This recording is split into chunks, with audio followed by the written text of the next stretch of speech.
नमस्कार सभी को। स्वागत है सभी को मेरे यूट्यूब चैनल्स जनरल साइंस में। ये चैनल और एक खास कर जो वीडियो की सीरीज जो आज से मैं चालू करने वाला हूँ उन सभी के लिए काफ़ी ज़्यादा फ़ायदेमंद होने वाली है। जो रेलवे की ग्रुप डी का जिन्होंने फॉर्म भरा है, और क्योंकि सभी को पता है कि ग्रुप डी की जो एग्ज़ाम्स होती हैं या फिर एनटीपीसी, इसमें साइंस का परसेंटेज नंबर जो होता है काफ़ी ज़्यादा होता है, और ये काफ़ी मैटर करता है कि स्टूडेंट के सिलेक्शन होने का और ना होने का। मेरी कोशिश यही है कि जो इस वीडियो सीरीज़ जो मैं चालू करूँ इसमें आप सभी को काफ़ी ज़्यादा बेनिफिट हो। तो चलिए हम शुरू करते हैं। जो फर्स्ट जो इसमें मैं चैप्टर उठाने वाला हूँ जिसका नाम है यूनिट। अब यूनिट की जब बात होती है तो ये देखिए, इससे क्वेश्चंस तो बनते ही बनते हैं, प्लस ये आपकी बेसिक डेली लाइफ की अंडरस्टैंडिंग के लिए भी काफ़ी इंपॉर्टेंट है। अब यूनिट, इसका नाम ही यूनिट है, मतलब इकाई। हिंदी में इसे इकाई कहते हैं। हिंदी मीडियम वाले भी समझते चले, इसे हम इकाई कहते हैं। जैसे कि अगर सिंपल भाषा में समझिए कि अगर मैं बोलूं कि आप ऐसे खड़े हो, आप ऐसे हो, अब कोई आपसे ये कहे कि अच्छा बताओ आपकी हाइट कितनी है। बहुत जनरल सा ऐसा क्वेश्चन है, बहुत जहाँ जिस एग्जाम में मेडिकल्स होते हैं उसमें हाइट भी चेक करी जाती है। तो अगर कोई बोले आपकी हाइट कितनी है बताओ, तो आप जनरली आप बोलते हो कि भाई देखो मेरी हाइट जो है वो इतनी है। कोई बोलते हैं नहीं मेरी हाइट 5 फुट है, कोई बोलते हैं 4 फुट, कोई बोलते हैं 6 फुट समथिंग है तो बोलते हैं। अच्छा मुझे ये बताओ, क्या मैं आपकी हाइट को मीटर में नहीं नाप सकता? क्या मैं आपकी हाइट को सेंटीमीटर में नहीं बता सकता इतने सेंटीमीटर के हो? क्या मैं आपकी हाइट को यार्ड में नहीं बता सकता कि आपकी हाइट इतनी यार्ड की है? क्या मैं आपकी हाइट को नहीं बता सकता कि ये इतने फरलोंग की है? तो आप बोलोगे ये क्या बात हुई, ये यार्ड मीटर सेंटीमीटर फरलोंग में हाइट कैसे मैं मापूँ? तो देखिए, ये जो हाइट की बात हो रही है, हाइट कुछ नहीं, यहाँ पे हाइट एक लंबाई है। हाइट कहने का मतलब हम किसकी मेजरमेंट करने वाले हैं? यहाँ पे लंबाई की। यानी ध्यान दीजिए, हमें मतलब किसकी है? लंबाई। लंबाई,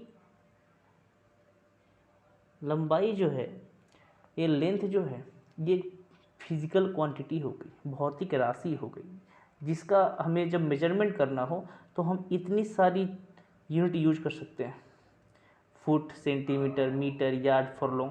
तो ये सभी यूनिट हो गई। किसकी यूनिट हो गई? इस लेंथ की हो गई, इस लंबाई की हो गई।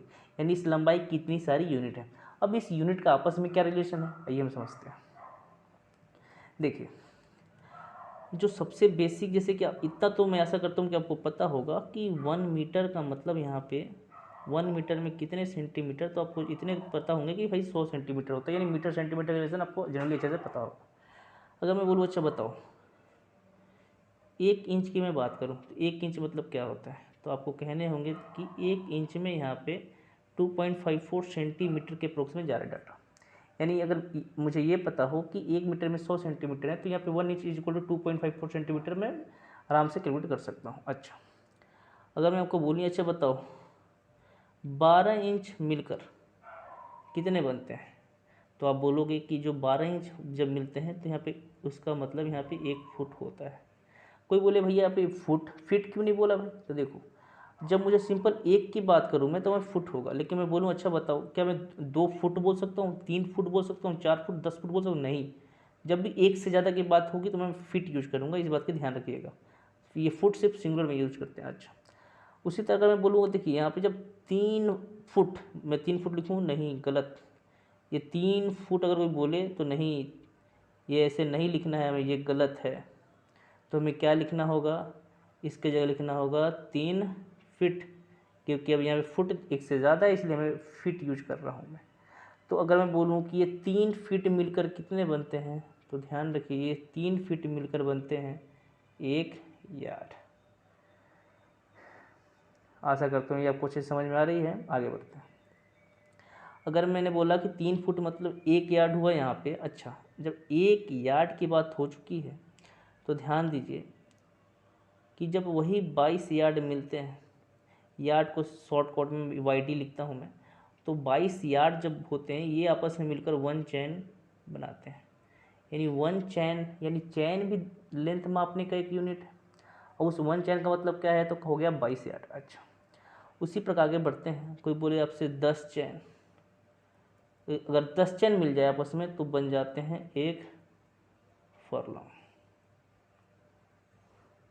तो ये बेसिक सी बातें थी जो सारी की सारी लंबाई मापने के लिए यूज हो रही है। आप किसी भी इंटरचेंज कर सकते हैं कि कोई भी डाटा आप निकाल सकते हैं, किसी भी फॉरलॉन्ग से आप मीटर में चेंज कर सकते हैं, यार्ड से सेंटीमीटर, जहाँ भी आप जाना चाहो आराम से इजीली जंप कर सकते हो।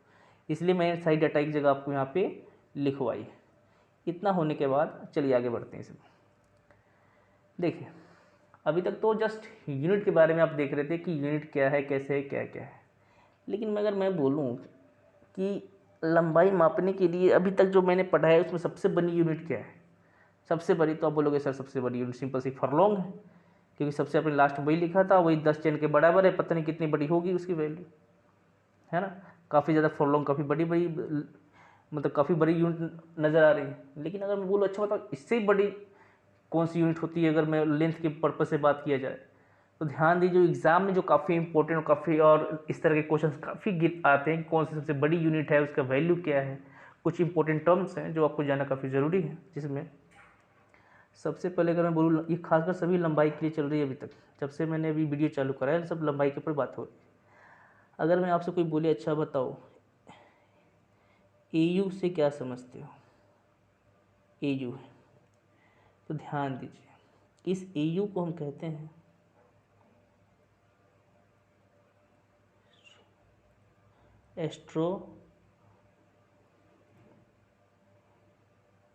Astronomical unit. ध्यान दीजिए, इसकी मैंने क्यों लिखा, क्योंकि ये भी एक यूनिट है किसकी, लंबाई की। अब इस एस्ट्रोनॉमिकल यूनिट का मतलब क्या, तो वो समझिए। देखिए एस्ट्रोनॉमिकल यूनिट एक सिंपल एक दूरी को, एक दूरी का एक फिक्स वैल्यू है। वो किसका वैल्यू, वो समझिए। देखिए आप सभी को पता है कि यहाँ पे अगर सन है, मैंने मान लिया है, यहाँ पे अगर पृथ्वी है, अर्थ है, तो इस पृथ्वी से इस सन की जो दूरी होगी, ये हर पॉइंट पे कुछ बदलते रहती है। क्यों, क्योंकि पूरा एक सर्कल नहीं बना, एक सर्कल नहीं होता जिस पे पृथ्वी घूमती है सन के चारों तरफ, एक इलिप्टिकल ऑर्बिट होती है जो इस अंडाकार शेप में टाइप की होती है। इसलिए हर पॉइंट पर अगर मैं बोलूँ किसी एक पर्टिकुलर पॉइंट से इसकी दूरी, तो जो पृथ्वी की दूरी होती है सन से बदलते रहती है। तो लेकिन बोला जाता है अच्छा बताओ एक औसत दूरी बता दो, एक औसत मन लेकर चला जाता है जो एक डाटा है। तो उस औसत जो दूरी होती है ना, उसी को हम एस्ट्रोनॉमिकल यूनिट कहते हैं। तो एस्ट्रोनॉमिकल यूनिट क्या है, ये दूरी है, औसत दूरी है पृथ्वी और सन के बीच की, जिसका वैल्यू बोला जाता है 1.4 इंटू 10⁻11 मीटर।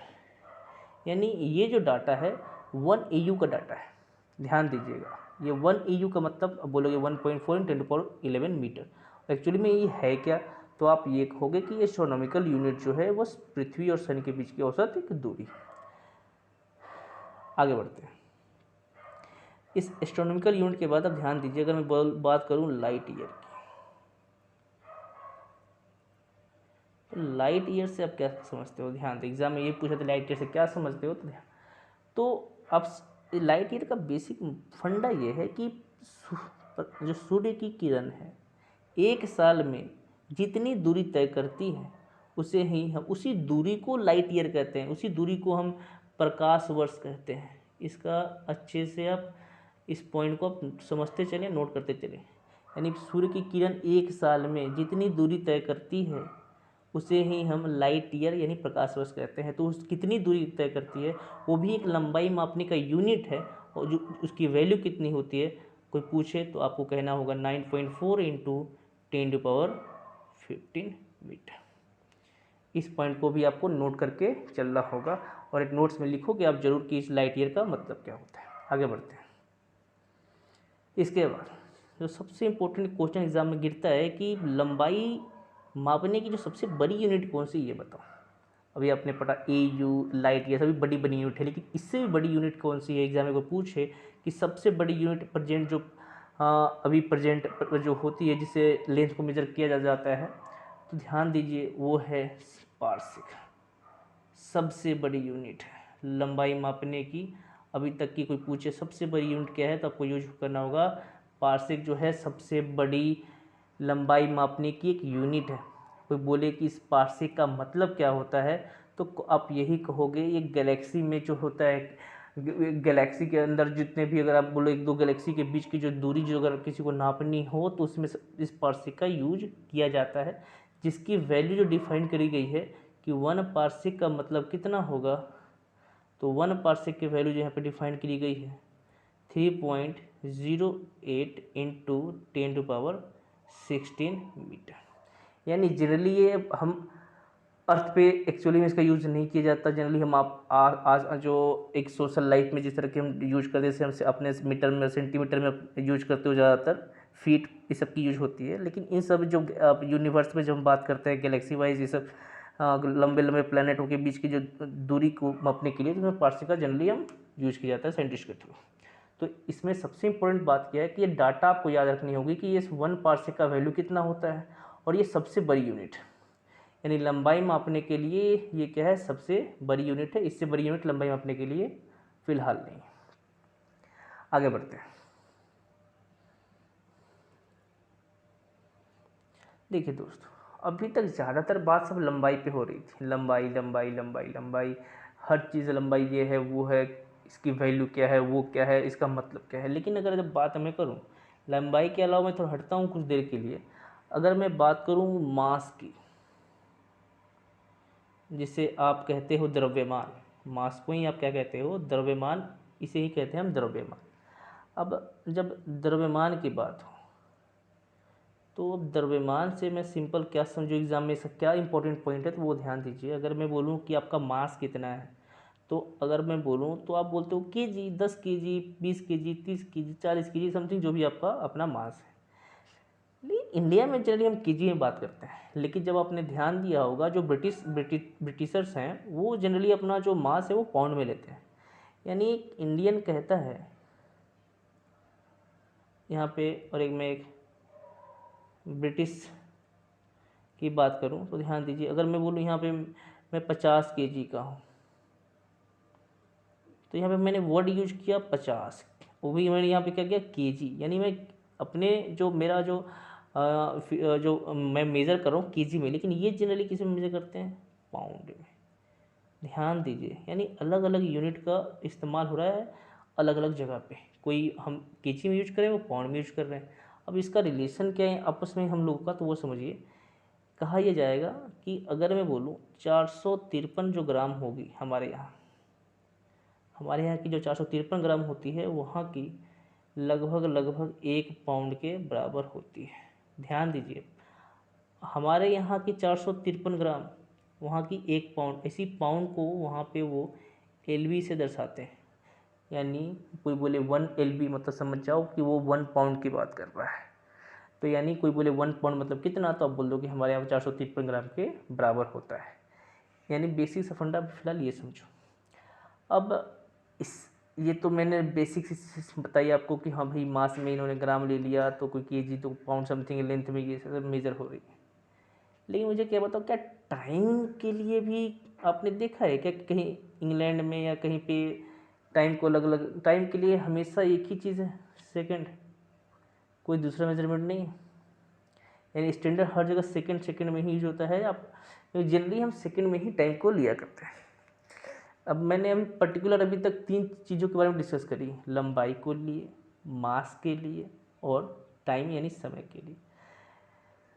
इसके बाद ध्यान दीजिए, इसके बाद इस वीडियो सीरीज को फ़िलहाल मैं अभी यहीं पे अभी रोकना चाहूँगा। पसंद आए तो वीडियो को आप कृपया चैनल को सब्सक्राइब करें और वीडियो को लाइक करें।